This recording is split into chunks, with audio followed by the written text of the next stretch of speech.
Merci, bonjour à tous. Alors j'ai le privilège de clôturer le pancréas et j'espère pas trop plomber l'atmosphère parce que même si Olivier vous a dit toutes les bonnes raisons pour ne pas opérer les patients, vous allez voir qu'avec les traitements médicaux, on est quand même encore loin du compte. Olivier disait que c'était peut-être pas un problème de santé publique en termes d'incidence par rapport au sein, mais vous allez voir que le pancréas reste un problème et va le devenir de plus en plus. Alors que l'incidence des cancers globalement diminue chez les hommes avec la mortalité, chez les femmes c'est moins clair. Pour le pancréas, on est actuellement à un rythme d'augmentation de 4,5% par an chez l'homme et 5,4% chez la femme, ce qui est considérable, sans qu'on puisse bien savoir pourquoi, mis à part toujours l'argument du vieillissement de la population, puisque le cancer du pancréas, comme le cancer du côlon, est un cancer du vieux, puisque l'âge médian est autour de 70 ans. Le pronostic catastrophique fait que la prévalence de ce cancer est faible, puisque le pourcentage de survivants à 10 ans, quel que soit le stade chez l'homme par exemple, est de seulement 4%.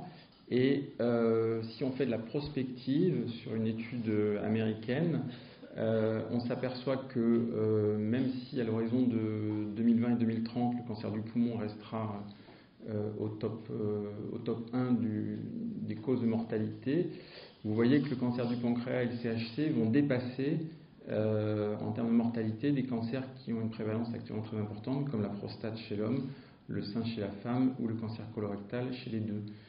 Donc ça c'est déjà un problème oncologique, mais ça va devenir de plus en plus un problème de santé publique. Autre petit point d'épidémiologie qui ont été rappelés notamment par Philippe. Donc maintenant, on classe les pancréas selon 4 classifications. Les tumeurs résécables, qui représentent seulement 15 à 20% des cas, et avec actuellement des médianes de survie qui sont les meilleures, mais de 22 à 24 mois, ce qui, je vous le rappelle, est inférieur à la médiane de survie d'un cancer du sein métastatique. Donc, d'un côté, on compare une maladie localisée, d'un côté, une maladie métastatique, donc ça vous rappelle la gravité. Les tumeurs métastatiques, qui sont l'immense majorité, où là, la survie reste catastrophique, avec des petits progrès que vous allez voir. Les tumeurs localement avancées, qui sont ni des tumeurs localisées, donc par définition, ni des tumeurs métastatiques, et qui semblent avoir un pronostic intermédiaire, mais qui est quand même plus proche des tumeurs métastatiques. Et puis, une nouvelle classe de tumeurs qu'on appelle borderline, dont Olivier vous a expliqué toute la prudence qu'il fallait avoir, mais on ne va pas trop en parler aujourd'hui, mais tous les essais néoadjuvants, donc de traitement pré-opératoire, visent à démontrer qu'on peut rendre des patients résécables. Les choses sont bien sûr très compliquées et pas encore clairement démontrées. Alors, si on veut faire le point des traitements médicaux, donc il faut distinguer les 3 situations adjuvantes, donc chez des patients qui sont opérés, localement avancés et métastatiques. En situation adjuvante, les choses sont un petit peu figées depuis 2012, depuis 2007, pardon, avec une actualisation en 2012, une étude allemande, l'étude CONCO, l'étude du groupe Charité oncologique, qui a comparé chez des malades opérés l'administration d'une chimiothérapie pendant 6 mois par gemcitabine à une surveillance avec une amélioration de la survie sans récidive et de la survie globale en faveur du bras chimiothérapie, avec de façon a priori claire des facteurs négatifs tels que le degré de différenciation de la tumeur, le fait qu'il reste de la tumeur après l'intervention chez des patients en mauvais état clinique. Néanmoins, ce que cette étude a démontré, c'est que quel que soit le type de chirurgie effectuée, le nombre de ganglions, il y a un bénéfice à administrer de la chimiothérapie. Ce que ce type d'étude pose, et là je reviens avec ce qu'avait dit Anthony Gonçalves ce matin, c'est que les thérapies ciblées s'intéressent à un minimum de patients, mais vous voyez que la chimiothérapie s'intéresse à un minimum de patients. C'est-à-dire que si vous traitez beaucoup de patients pour que, in fine, seule la portion des patients qui sont en jaune bénéficie de la chimiothérapie, puisque ceux qui sont en dessous ne vont pas décéder puisqu'ils vont guérir par la chirurgie, et ceux qui sont au-dessous vont décéder malgré le traitement. Si on veut clôturer le sujet adjuvant, deux petites informations. Il y a un essai de non-infériorité du 5-FU par rapport à la gemcitabine, mais avec une toxicité plus importante. Et puis, il y a toujours des essais japonais qui viennent perturber les données, avec une prodrogue du 5-FU qui s'appelle le S1 et qui donne des résultats qui semblent spectaculairement meilleurs que la gemcitabine. Mais avec le S1, par exemple, dans le cancer du côlon, on n'a jamais retrouvé les chiffres chez les patients caucasiens que se retrouvaient chez les patients asiatiques. Donc, à manipuler avec prudence. Donc, en pratique, une chimiothérapie adjuvante bénéficie à tous les patients, quel que soit le type, à une atteinte R0, R1, une atteinte ganglionnaire, quelle que soit la taille de la lésion, sans que, hélas, on ait des facteurs prédictifs d'efficacité du traitement. Autre information importante, a priori, alors que dans d'autres tumeurs comme l'estomac, c'est démontré, faire une radiochimiothérapie post-opératoire n'amène pas un plus. Les situations localement avancées, alors là on a plutôt reculé puisque la stratégie c'était de commencer par un traitement médical et chez les patients qui répondaient ou qui étaient stables, on faisait une radiochimiothérapie. Un essai français est maintenant disponible, auquel on a participé à Marseille, qui est l'essai LAP07, qui comparait, peu importe, mais deux types de traitements médicaux par gemcitabine, puis chez des patients qui étaient stables, une randomisation entre une radiochimiothérapie ou la poursuite de la chimiothérapie.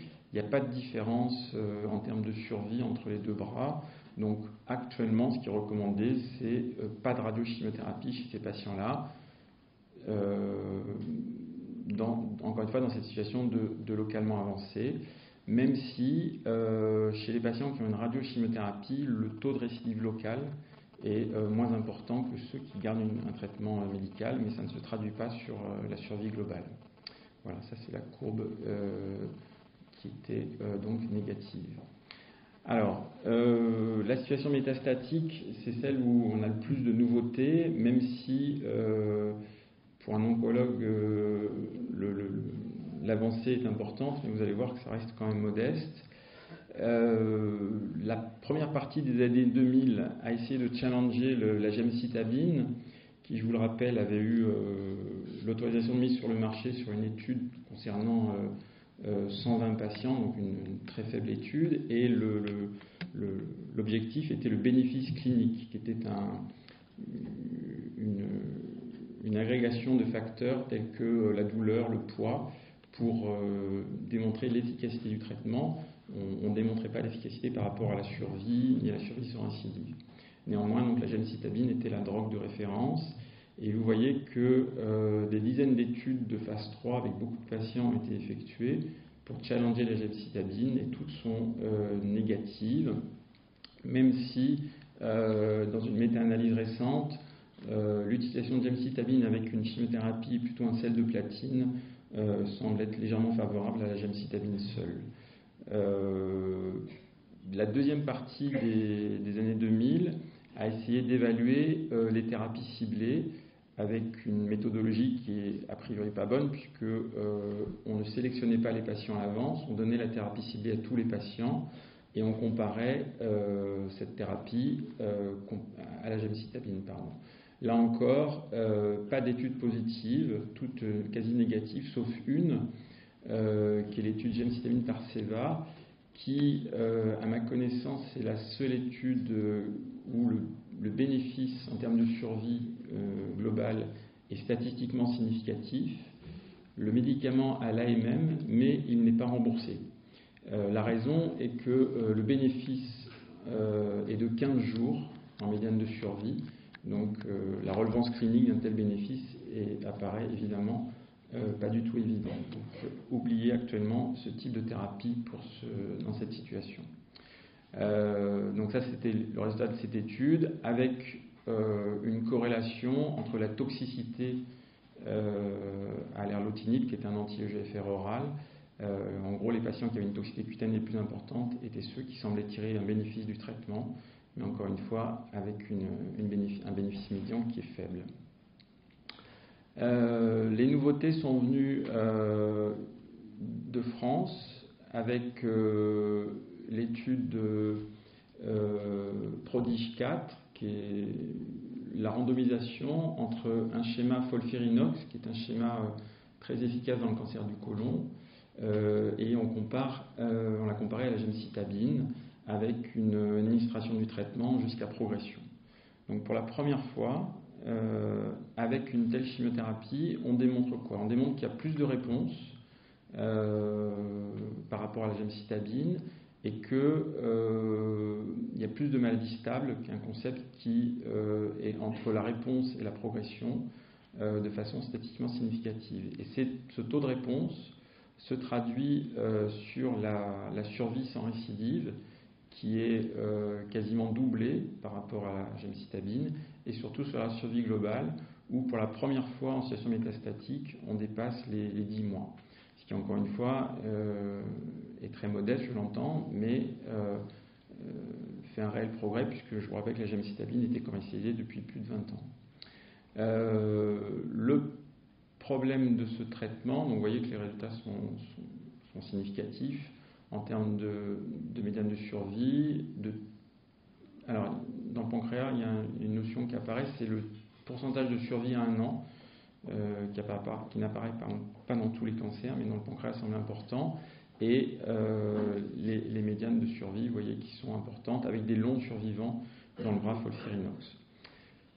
Ceci se fait au prix d'une toxicité plus importante, hématologique, avec plus de neutropénie fébrile, même si ça correspond à peu de patients, puisque 5% de neutropénie fébrile est noté, et même si c'était quand même des patients sélectionnés en excellent état clinique et pour lesquels il y avait un support systématique pour la moitié d'entre eux en facteur de croissance. L'autre toxicité de cette chimiothérapie, c'est des neuropathies périphériques, plus de vomissements, plus de diarrhée, et bien sûr plus d'alopécie que la gemcitabine. L'autre nouveauté en 2012, c'est une nouvelle chimiothérapie qui s'appelle l'Abraxane, où ils se sont aperçus que dans le cancer du pancréas, il y avait une surexpression d'une protéine qui s'appelle SPARC, qui interagit avec la matrice extracellulaire et qui permet la migration cellulaire, l'adhésion à la matrice et des phénomènes d'angiogénèse qui vont permettre le développement de la tumeur. SPARC est surexprimé dans les cancers du pancréas et est un facteur de mauvais pronostic. Et ceci est médié par l'albumine. Donc on a développé une molécule qui s'appelle l'Abraxane, encore une fois, qui est liée à l'albumine et qui permet la pénétration de la chimiothérapie de façon beaucoup plus efficace en intracellulaire à de plus fortes concentrations.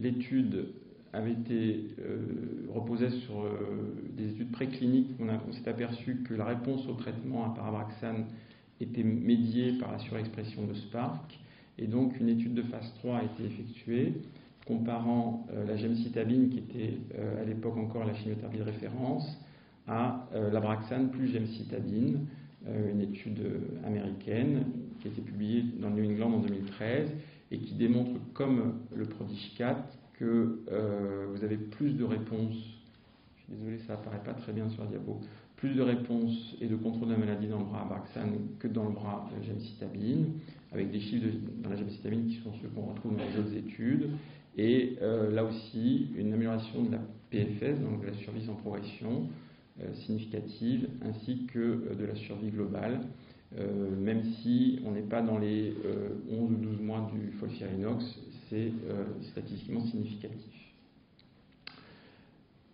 Cette chimiothérapie bénéficie à tous les types de patients, que ce soit des patients poly ou polymétastatiques, en bon ou mauvais état, ce qui est un fait important dans le pancréas, puisque l'altération de l'état général est quelque chose qui est rencontré très fréquemment. Les sujets sont souvent âgés, donc vous voyez d'emblée l'avantage de cette chimiothérapie par rapport au FOLFIRINOX en termes de d'utilisation. Donc actuellement, pour les oncologues médicaux, chez les patients métastatiques, vous avez 2 types de chimiothérapie qui sont plus efficaces que la gemcitabine, soit l'Abraxane associé à la gemcitabine, qui va concerner beaucoup plus de patients, puisque l'utilisation va être beaucoup plus facile et avec une toxicité moins importante. Et la chimiothérapie par FOLFIRINOX, qui, même si ça n'a pas été comparé, semble plus efficace, au prix d'une toxicité plus importante. Pour les patients borderline ou en situation de maladie localement avancée, des données préliminaires laissent à penser que le schéma FOLFIRINOX a un rôle à jouer, de même que actuellement des études sont en cours de validation du FOLFIRINOX et de l'Abraxane en situation adjuvante pour démontrer la même efficacité. L'avenir, c'est évidemment les thérapies ciblées, mais les cancers du pancréas sont des maladies hétérogènes avec beaucoup de mutations, avec pareil, pas beaucoup de cibles actuellement thérapeutiques. Et l'avenir va sûrement être celui que je vous montre sur cette diapo, où les tumeurs seront prélevées, il y aura une analyse génomique. Il y a des études, par exemple, qui testent des chimiothérapies sur des souris transgéniques pour lesquelles on a fait pousser la tumeur du patient. Probablement, c'est vers ce type de démarche vers lequel on va. Voilà, je vous remercie.